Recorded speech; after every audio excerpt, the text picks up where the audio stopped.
Hi friends! ఇప్పుడే 'youth' movie చూశాను. నెట్‌ఫ్లిక్స్‌లో స్ట్రీమింగ్ వస్తే చూశాను. సినిమా అయితే నాకు అంతగా ఏం లేదు. రొటీన్ స్టోరీయే. క్లాస్‌లో లాస్ట్ వచ్చే అతను ఎలా టాపర్ అయ్యాడు ఏంటి అదే స్టోరీ. హీరోనే డైరెక్టరు, కొరియోగ్రాఫరు, స్క్రిప్ట్ రైటర్ అంతా హీరోనే. స్క్రీన్ ప్లే అది పర్లేదు గానీ స్టోరీ అంతగా ఏం బాలేదు. రొటీన్ అనిపించింది. కొత్తగా ఏం అనిపించలే నాకు. కామెడీ కొన్ని చోట్ల జోకులు అయన్నీ కొన్ని బాగున్నాయి. ఇంకొంచెం స్క్రిప్ట్ వర్క్ చేసి వేరేగా ఏదైనా చేసుంటే బాగుండేదనిపించింది. ఈ సినిమాలో యాక్ట్ చేసిన ముగ్గురు హీరోయిన్లు బాగా చేశారు. వాళ్ళ ముగ్గురికి కొంచెం కొంచెం స్కోప్ ఉన్నా కూడా బాగుంది.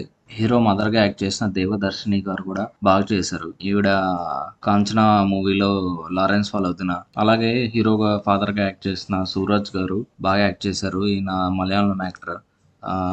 మలయాళంలో 2, 3 సినిమాల్లో కొంచెం హీరోగా మెయిన్ రోల్‌గా ప్లే చేశారు.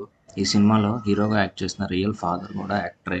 తమిళ్లో చాలా సినిమాలు చేశారు. 'రోబో' గానీ, 'వీడొక్కడే' గానీ, 'అసురన్' గానీ ఇలా చాలా సినిమాలు చేశారు. వాళ్ళ అబ్బాయి ఈ సినిమాకి డైరెక్టర్. 24 ఏళ్ల వయసులో కూడా ఇంత బాధ్యత తీసుకున్నాడు. కాకపోతే కొంచెం మంచి స్టోరీ కొంచెం డిఫరెంట్‌గా వచ్చుంటే బాగుండేది. కాకపోతే రొటీన్ అయిపోయేసరికి అంతగా ఏమీ అనిపించలేదు. నేను ఇచ్చే రేటింగ్ 5కి 2. Please like and subscribe.